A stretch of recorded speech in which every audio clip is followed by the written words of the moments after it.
Okay. Hi, everyone. I'm Alex Chalmers. I'm a technical service manager at Eli Lilly & Company, just a couple blocks down the street. I've been in identity management for going on 20 years. That kind of sneaks up on you. And I've always had this fundamental question. We know that passwords are bad, right? So why do we keep using them? And if there was something better, would we actually change? So we've been using passwords for a really long time, in antiquity, in fact. In the Roman Republic and legions, they were used to protect camps at night. The first documented use case in computing was about 1966, and there's a little bit of controversy there, whether it was CTSS or Sabre. What I can tell you for certain is the first password breach was CTSS. The first, what we would call a protected password, or a hashed password, didn't happen until about 1971, and that was when Ken Thompson implemented crypt in Unix. So why do we continue to use them? Well, our users understand them, right? The systems that we use to manage them are straightforward. It's all text. In 1966, when they were introduced into computing, they were compact. That was critical. These were timeshare systems. They didn't have a lot of processing power or storage. They're also common. I can enter a password if I have any sort of input device. So I don't need anything special to use them. These factors led to passwords becoming ubiquitous. So why shouldn't we be using a password? Well, we know our users give them out. Otherwise, sites like Have I Been Pwned wouldn't exist. Phishing attacks, sharing passwords across other services. Huge weakness. Passwords are calculable, meaning I can brute force the entire key set of standard user passwords. So 8 characters long, 95 characters in the ASCII key space. In 2012, it took a cluster of about 8 servers with multiple GPUs apiece to calculate the entire ASCII key set of 8 characters in about 12 hours. In February, 2.5 hours, single machine, 8 GPUs with hashcat 6. Hashes really are easily broken at this point. It's just math. And passwords are limited. It's just text. There's nothing to protect against replay. There's nothing to protect from the credential being stolen itself. Therefore, the only conclusion that I can come up with is that passwords provide a minimal level of security. But we continue to use them. So what's an alternative? And I specify here an alternative. Asymmetric crypto. Great security fallback, right? So digital certificate, smart card. Why would we go this route? Well, it's asymmetric, so the private key is held closely by the owner. The public key can be shared widely. That private key never leaves the owner's possession. So the credential never goes across the key manufacturing, or the authentication manufacturing portion of the key, never gets shared across the wire. So it can't be compromised during transit. It also allows us to have more complex algorithms for authentication. And so we can protect against credential phishing because I can't get that key material. Credential interception, again, it's not going across the wire. And online guessing, it's a random key. How am I going to guess that? Unless I do brute force.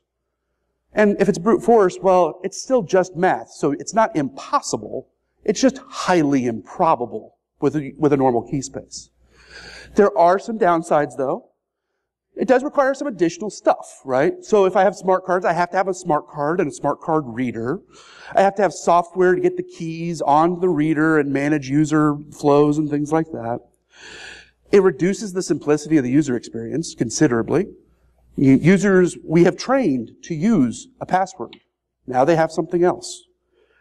And it requires applications and protocols to support it. And so that's a huge challenge, especially as we move into this heterogeneous cloud environment that we have. So let's take a look at the existing model and figure out maybe there are ways around some of these issues. Well, password security is based entirely on randomness. We measure that in terms of entropy. And mathematically, longer, more complex passwords are better. You can't argue with the math. But in practice, the human being is very, very averse to random. Our brains just don't do it. And so we build systems in our brain to solve all of the randomization rules, all the composition rules for manufacturing a password. And we generate passwords that meet the rules, but are bad passwords. Passwords like password, password, password, password, where letters are substituted for numbers or symbols. Capitalization is altered up and down. 32 characters of a password, Hashcat can break it in about 4 seconds, regardless of the hash, because it's just a pre-calculated password. So what are the threats that in this model we're trying to suffer or protect against? In this case, it's offline cracking. So longer passwords, more complex, is better because, the hash, we can monitor the hash. Online password guessing. Brute force, which is just online password guessing at scale. And then user threats around phishing and man in the middle. Note that the password doesn't solve any of these. There's nothing inherent in a password that can solve any of these. We build systems around passwords to address these. And one of the ways we've done that is with multi-factor authentication, having more than one authenticator. And we break those up classically into 3 categories. Something I have, a device. Something I am, my biometric. Or something I know, a password. And what multi-factor is designed to do is to do one of 2 things. Either prove that I have possession of a credential, or prove that I'm authenticating intent. So that authentication intent says that I'm authenticating to that property at that point in time, and I actually meant to do it. And if I'm using multi-factor everywhere, and by everywhere I mean every single authentication, it protects us largely against all the problems with a password, right? If the password gets breached, the user is not compromised. We can change that password and not have a loss of our data or access to our systems. Now, those of us know well in this room that not every authentication is protected by MFA, and that not every control plane for my credential is going to be managed by this. So this is kind of a fallacy, right? There are also other threats. So any factor that I enter on the primary channel can be intercepted. If anybody's heard of Modlishka, reverse proxy used for app testing, it can grab an SMS token that I have to enter into that primary channel, or a one-time password that I've gotten out of my app, because I'm entering it into the primary channel, the same one that I've entered my password. Not all of our authentication protocols use MFA. Radius can, if I bastardize it and put password, then my MFA token. LDAP, if I'm doing an LDAP bind, I'm pretty much screwed. There's a number of other authentication protocols that I just can't. And MFA is inherently a more complicated user experience. Now I've gone from one thing, now I have 2. My users still hate me, because I still have to manage these 2 things. So, if the current model doesn't help us much, let's take a look at guidance. So NIST, in 2017, revamped their digital identity guidelines. They actually created digital identity guidelines from what was a token management set of applications, and came up with SB 800 63.3, and it's really an evolution of the thinking. And so it provides technical guidance on 3 key areas: user enrollment, authentication, and identity federation.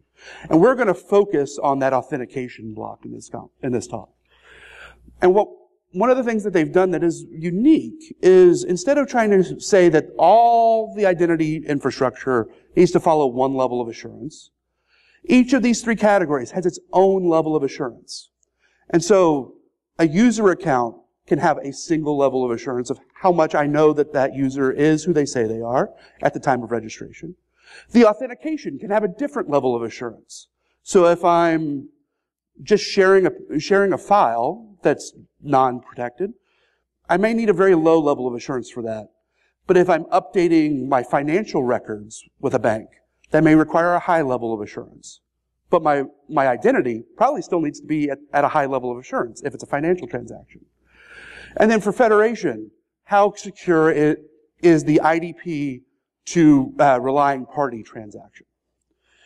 And so this, again, is a substantial upgrade to the previous guidance of 863-2 and previous.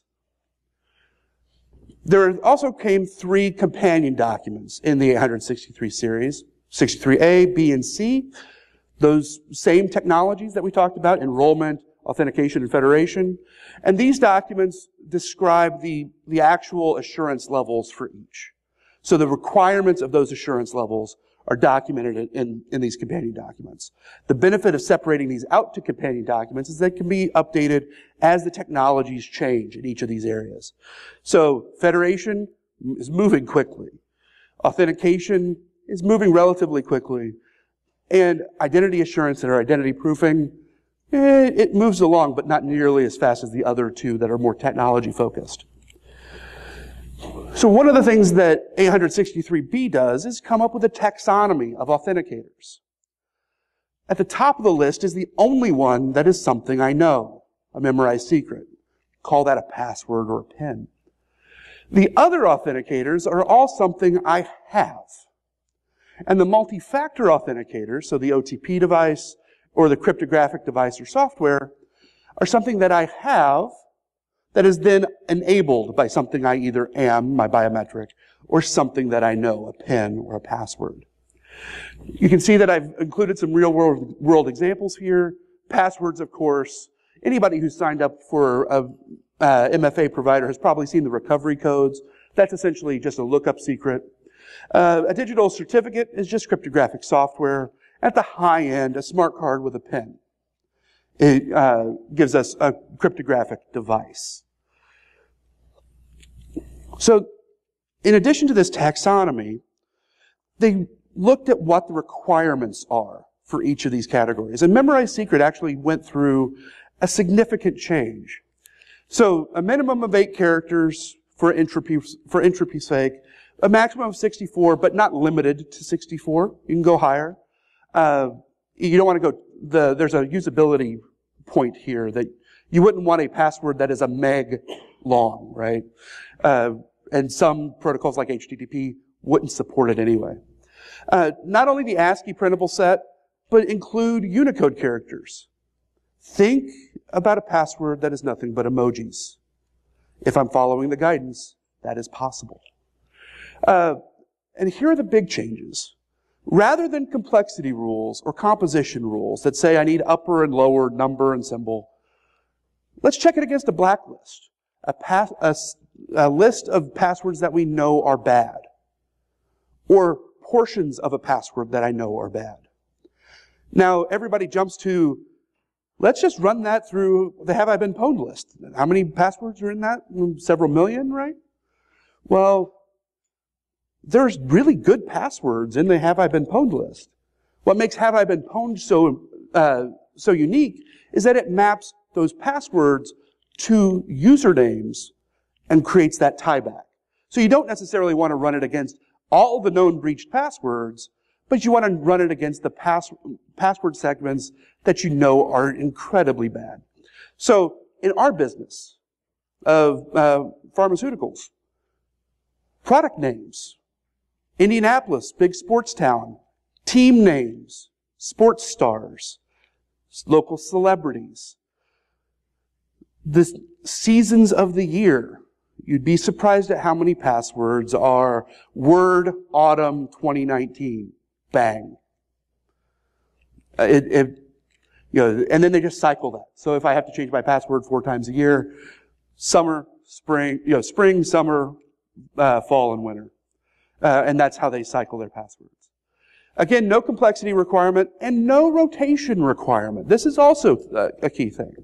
Now, they do say rotate it if you know it's been compromised, but unless it's been compromised, don't force your users to change it. Why would that be? Well, users make bad passwords when we force them to change it every 60 days, or 90 days, or 30 days. That's when you start getting Post-it notes under the keyboard. And the other piece here is that password managers are now encouraged. Let's use a password for each individual service, rather than a common password that we share across services. And that's just on the authenticator. So that's just in the password itself. But at the verifier, where I'm sending my password, we must use an authenticated and encrypted channel, TLS, SSL. One that will get a lot of enterprise systems today is that it must not only hash the secret, but we need to salt the secret. That way we can't rainbow table the passwords out of that based on the hash. There's a lot of enterprise software that doesn't do this. They hash it, but they don't salt it. And then we must not permit password hints. Because what happens when I give the user an option to store a password hint? They put their password as the hint. Pretty bad.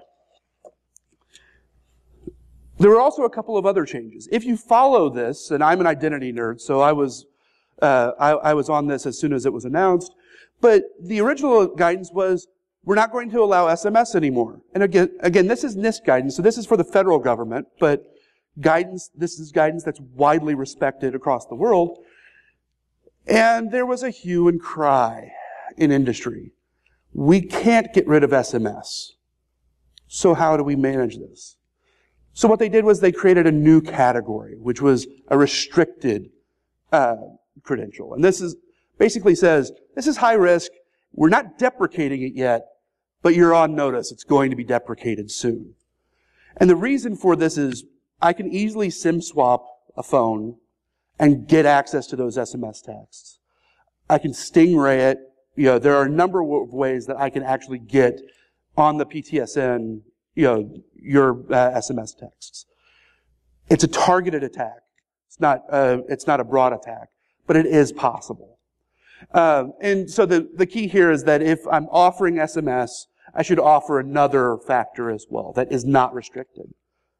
There are certain things like Google that let you do authenticator, and I've done that, right? Yep. But then they also, you can just switch it to SMS. Yep. What's the point? Like, I'm offering both. That's an excellent question. I'll get there. So then, and this is the game changer from my perspective. We talked about, I touched on that there are multi-factor credentials. So historically, when we've done multi-factor, it's been 2 verifiers, right? So we have our password verifier, and then we send it off, and we have another service that's doing the verification of my second factor. So I use a TOTP or something like that. A multi-factor credential turns that around and says, before I send anything to a verifier, I have completed 2 factors. So I have a key that's stored securely. So a smart card, or in a TPM on my computer, or in my phone in the secure element. And then I unlock that key with my biometric, so on an iPhone, my Face ID, for instance, or my PIN. And only after I complete both of those do I send my credential off for validation. And that credential inherently is a cryptographic credential. The key here is that memorized secret or biometric activation occurs within the authenticator. So we don't have 2 transactions, it's a single transaction for the user. Because we're doing that internally, whenever we enter that credential, it needs to be rate limited, because you don't want to have somebody who's just trying thousands and thousands of pins on your phone. And then you also need to, for biometrics, have presence attack detection. So Face ID, you have to have attention on the sensor. That's presence detection. With Windows Hello, the camera actually has a 3D element and is looking actually for motion. That's one thing that those are elements that are doing that attack detection. One note here is if your memorized secret is random, the recommendation is you can drop that down to 6 characters rather than 8. This one is a little controversial, but it's a benefit for user experience to make that activation factor a little easier to use. And unless you're the federal government that already has a biometric profile on everybody, you're probably storing that biometric profile on the device in the authenticator itself. But if I am a large organization that already has enrolled biometrics, they can be centrally verified, but they have to be on a different channel than the authentication itself. So it just separates out that connection. So let's map that to the authentication assurance levels themselves. So AAL1, they call it some assurance. I would call it low assurance. Requires only a memorized secret. You can use any of them, but more often than not, it's the memorized secret. And I have to re-authenticate only every 30 days. This leads me to believe that this is a very low assurance type of connection. And it doesn't require any replay resistance or authentication intent. So I've just entered my password and I'm good to go. If I want high assurance, and this is probably where most organizations are if they are trying, or if they're trying to be secure. And so the three credentials that we could use by themselves, a multi-factor OTP device, a crypto software or crypto device, or if I need to use a memorized secret, I need to do that in conjunction with any of the other credentials that we have available. And I need to re-authenticate at least every 12 hours, but if I'm away from my keyboard and not using the system, every 30 minutes, but I only have to re-auth with one factor. So if I've authenticated username, password, and I come back, I may just have to enter my password to get access to the service. But I do need to have replay resistance. Now this is a key element, right? Because my password is not replay resistant, but a one-time password could be replay resistant if it cycles over time. Or if I'm using a cryptographic element that can have replay resistance.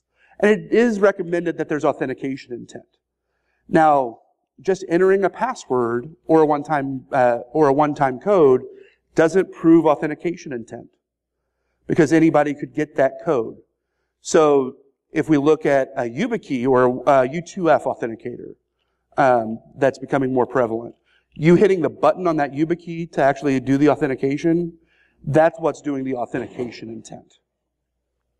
And then at the very high level, the only one that I can use by myself is the cryptographic device. And there's a key distinction here for the federal government. The when they talk about device versus software, the device the intent is that it is managed entirely by the issuer.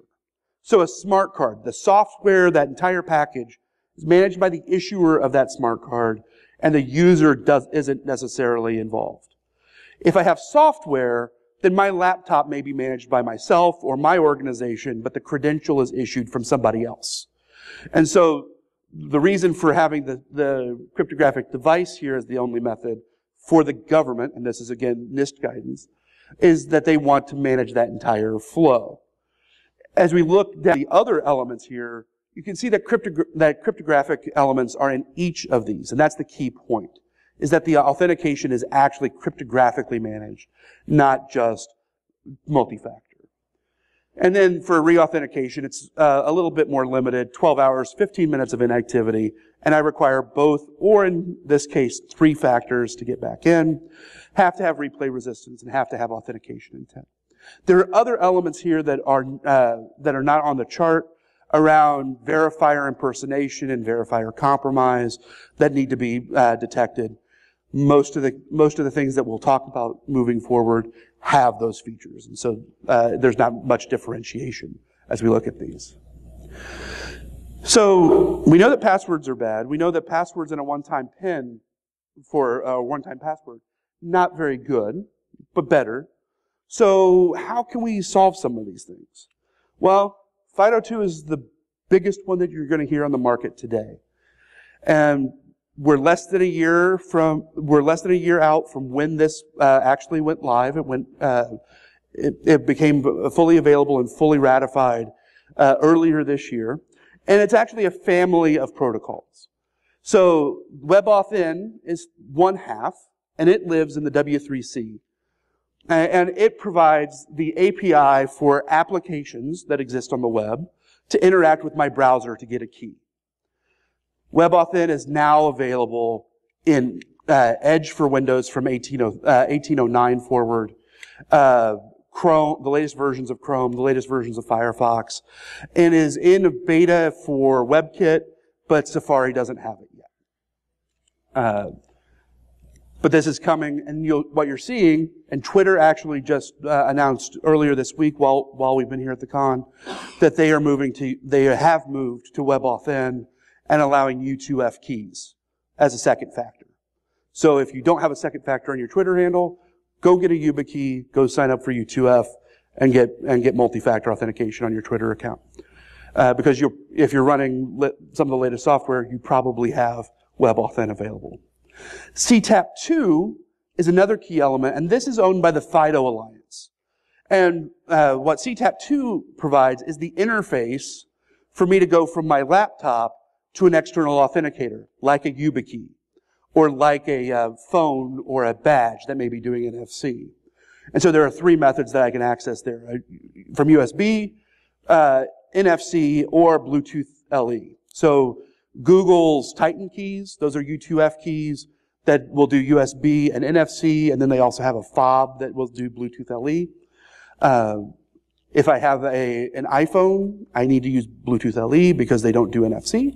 If I have an Android device, NFC works great. And if I have a laptop, USB is probably the way I'm going to go, unless I absolutely needed a Bluetooth LE authenticator. If you've ever seen, there are a couple of FIDO rings that are now available. Those are using Bluetooth LE. The advantage to these protocols is that it's an asymmetric encryption. Every time I register with a new site, I generate a new key that gets stored in that secure element. So in my YubiKey, there's a secure element, and it stores each individual site's key mapped to the URL that is used. So if I get man in the middle, or I get phished, for instance, different URL can't get access to my key. It's also replay resistant. So if I capture the transaction on the network, I can't just replay that transaction and get authentications later on. There's a challenge and response mechanism within the protocol. If you've heard of U2F, which I've talked about, CTAP2 is the next generation of that, and it's backward compatible. So if I have a system that supports CTAP2, I inherently support U2F, although it's not the other way around. One of the things here is that U2F is only for second factor, whereas the CTAP2 credential can be used as a primary factor and gives me true multi-factor crypto software or crypto device. That only works on the web, though. What if I'm on-premise? Well, we've used Kerberos for years. It's a great protocol for what it does, but there are weaknesses in its authentication scheme. Anybody heard of pass the hash? I'm sure that a lot of people in this room have. One of the ways around that is through PKINIT. PKINIT allows us to do that pre-authentication, where I'm sending my user credential via a public key. We've been using this for years with smart cards. We can also use this with some additional modifications with bare key pairs. And this is actually how Windows Hello for Business allows me to authenticate to Kerberized applications. So if I have a Windows device, a Windows 10 device, and I'm in an organization that's deploying that widely, I'm actually authenticating to the Azure side of the house. But when I need to go to a local device, I send my key pair that's been shared as part of the synchronization process, and I authenticate that way to a Kerberos application. And then there's some additional extensions that allow me to actually get to NTLM applications, but we should be killing off NTLM as quickly as possible if you're an enterprise. But again, PKINIT, completely standard, available cross-platform. So this is not just a Microsoft extension, this is a full RFC. That's all fine and good. So we can do the on-premises stuff, we could do cloud stuff. But I don't want to have to touch every application, right?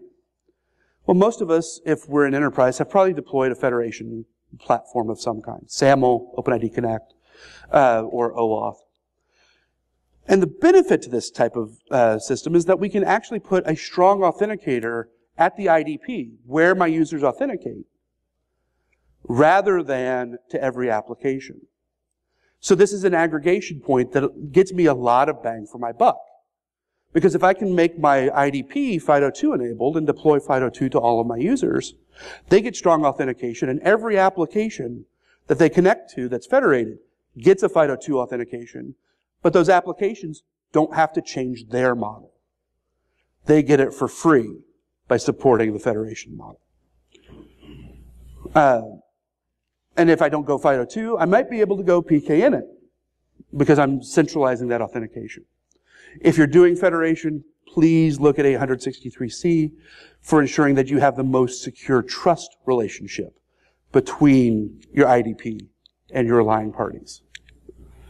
So how do we get to this secure model from where we are today? Well, if I'm an enterprise organization, the first thing I need to do is inventory all my apps. Now, that should have elicited a laugh, because anybody who's worked in enterprise knows that nobody has an accurate inventory of all your applications. The first place where you probably have one is for federated applications. That's only because it requires mutual trust. So you have to have an entry in your federation platform for every application you've connected. But what about all the apps that are in your departments that are doing simple binds in LDAP today? Or every place where you're using Radius today? Those are probably areas where you don't have information. And so you need to start collecting that. And I would urge you to start collecting that data today, even if you're not trying to move to a stronger authenticator. Because these other protocols are not strong. We need to be thinking about how do we move them along. Then we need to talk to our vendors. Now, some vendors are better than others. And some of us have applications that are no longer supported by vendors. We understand this. This is not a panacea. But we need to start talking about our vendors and tell them that we want support for strong protocols. That we want to move to a FIDO2 organization or support PKINIT as a Kerberos authentication platform. Find out, can I do this? Can I make this happen? If I have a web application that has its own authentication scheme, can they implement a federation protocol? Can they get me SAML or OIDC to be able to authenticate and centralize that? Then I need to determine the technical feasibility. I'm a Mac shop. How can I deploy FIDO2 if I don't have support in WebKit or in Safari? So I probably need to, that goes back to number 2 of talking to Apple and saying, hey, I need this. Or I'm a Linux shop and I can't do Hello for Business. So are there other authentication mechanisms to allow me to leverage strong credentials? Do I have laptops and phones that support a strong authentication profile? Do they have a secure element? Do they have a TPM? Do I need to go out and buy YubiKeys for everybody? Do I need to buy the security key or am I going to use other factors and need a full YubiKey? The difference is $27 versus $55. So that's part of selecting the authenticator. But in terms of this, if I'm an enterprise, I also have to think about the cost of that. Because it's a non-zero cost to implement this. So how do I plan for that? How do I manage that? What's the size? Do I have to deploy all new laptops, YubiKeys? Can I do that? And then you need to pilot a deployment. And when you pilot that deployment, you want to make sure to include the business in that deployment. Just don't deploy it to IT. Because what you'll find is that users are just going to use what they already have. They're not going to adopt the latest and greatest just because you tell them to. You're going to have to sell them on it. You have to give them a reason for doing it. Sometimes that reason is we're shutting off passwords. We're going to make your system smart card only, and Windows Hello for Business will work that way. Or we're going to make your password so ungodly long, even though it goes against NIST guidance, that your incentivized to going to logging in with an NFC badge and logging in. This is all part of managing that user change. This is user change. We think in terms of technology, and moving the technology is the simple part. Moving our organizations is the hard part. We need to think about that. How do we get from one end of the spectrum to the other? In my 20 years of working, I've worked for 15 years in higher education. An English prof that wants to use WordStar in 2012 was not unheard of, even in a small organization. And for those of you that don't know what WordStar is, it only ran on DOS and hasn't been released in probably 3 decades at this point. So, people get set in their ways. We need to be able to manage that, have buy-in and championing from our leadership to get us to move in this direction. So to answer the question, can we get rid of passwords? The logical answer is no, not entirely. We're still going to have passwords for a bit. But I think we're better off today than we are since 1965, before passwords came onto the scene in computing. We're starting to move in the right direction. It's just going to take us a little bit. Any questions?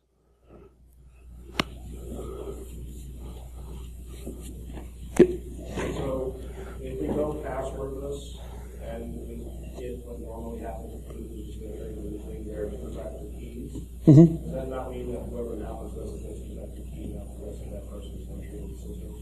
Well, so that two-factor key. So let's take the YubiKey as an example. It's not just the fact that I have that key, but I have to have the activation factor as well. So if I have a YubiKey, that's going to require a PIN to be entered. If there's another set of FIDO2 keys from FITAN that actually have biometrics on them, and so you'd have to have the biometric profile. And those keys, the biometric profile doesn't come off that device. So and it actually is a well-designed biometric that you can't just do a gummy bear attack to break the fingerprint. So to your point, it's one part of the credential. It's not the entirety of the credential. The hard part is having that reset process of I've lost my key. How do I invalidate that key and get a new key? So there is definitely a challenge there, but just losing the key isn't necessarily opening you up for having lost the entire farm. Yep. So, aside from the password versus not password debate, is there not also a debate going on around the implementation of passwords and the complexity and application times and all that as well that's really come into play recently? So the guidance that NIST has come up with is really the natural guidance of the industry at this point. There are internal debates of individuals that are not as well versed in the identity space, but they're so used to long, complex, let's build these things out, but they've not done the research into the user factors that are causing bad passwords. So that's really where the debate is. From those of us that have studied the research and been a part of that, there's really no debate. Password, 8-character passwords, if they're stored correctly and you're monitoring for breach, are just about as secure for most users as you would need. Now, that's looking at most users. If I have high risk, there's a different risk tolerance. So it's an internal factor, right? But if I'm, for my Twitter account, if they were storing my password correctly, so they were using PBKDF2, 1,000 rounds of that, insulting it before they do the rounds. An 8-character password is probably good enough, and it's not, they're not going to be able to break that. Now, if I've shared that across thousands of sites that get broken, different story, right? So piggyback off that, you've been seeing in the news a lot lately with the password complexities and stuff like that. Off of that, what is the biggest hurdle in getting off these passwords? Is it users? Is it the cost? Is it... So up until 6 months ago, it was availability of other protocols. So, FIDO2 didn't exist 6 months ago. It existed, but it wasn't available to users. It's more available now. It's probably more available than it's ever been. And we've been talking about getting rid of passwords for a long time, right? FIDO2 is really the first realistic model for that. And, Microsoft, for all their faults, has gone whole hog on FIDO2. So if I have Windows 10 as of the May update, Windows Hello for Business is a FIDO2 authenticator. It's a platform authenticator. So if I have Windows Hello if I'm signing in with Windows Hello, I don't need any other credential. I just need that to authenticate to anything that's doing FIDO2. But then there's the technology pieces, right? So if I don't have that, do I need to get a YubiKey? Most users don't know what a YubiKey is. So, how do I use this? There's the OCM process. How do I get my organization or my user population, if I'm a cloud provider and trying to provide services, to get them to adopt it? And, if you look back at World of Warcraft, for instance, when all those accounts were being, broken into, and they shipped you an authenticator token before they had their authenticator app. That was them trying to react to the problem and try to solve that. If I was Blizzard trying to do that today, they're trying to solve the same problem today, I'd probably ship you a YubiKey or a FITN key, brand it as a Blizzard key, and use well-defined protocols. That's probably what I would do. Or I would develop an app and, put it in the app so I would have that branding experience and things like that. But it's all a balance.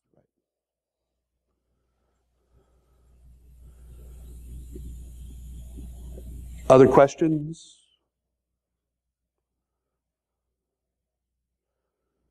Yep. I'm not sure if you exactly. Yeah, I meant to, and I didn't quite get to that. So it's part of, so to go back to the question, to remind everyone, so like Twitter, I can have MFA as a code, but it also requires me to do SMS, unless I do jump through a number of hoops. So why do SMS if it's weak? For the most part, it's, there has to be a balance when I'm providing a service. What do my users have available to them? And what they're trying to do is limit support costs. So I need to have two different authentication methods, 2 different second factors. So if I lose my authenticator app, I'm not locked out. Because they don't want to put humans in to do that verification. So for them, it's a balance of, do I do the thing I really shouldn't be doing, but is secure enough for the service that I'm providing? And so it's a balance. They're still offering it. SMS, from the NIST guidance is still available. It's just not as good as the other guidance.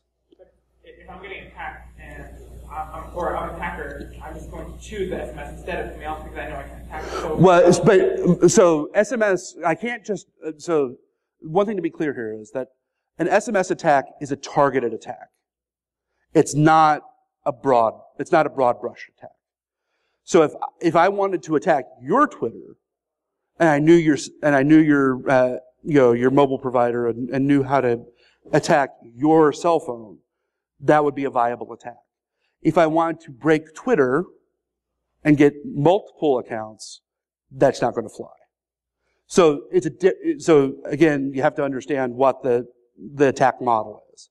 If it's a targeted attack, that's one thing. If it's a non-targeted attack, it's a completely different thing. And Twitter's just trying to balance, or Google or others are just trying to balance their user population and their ability to support one versus the other. And again, the NIST guidance is just guidance. If I'm not in the federal government, I don't need, it's not mandatory that I follow it. It's just some of the, they've worked with industry to create that guidance to the best, as a general rule. Anything else? Well, thank you all. Follow my Twitter. It's on the Alex B. Chalmers, and I'll get a link to the deck, so it's available for everyone. Following the deck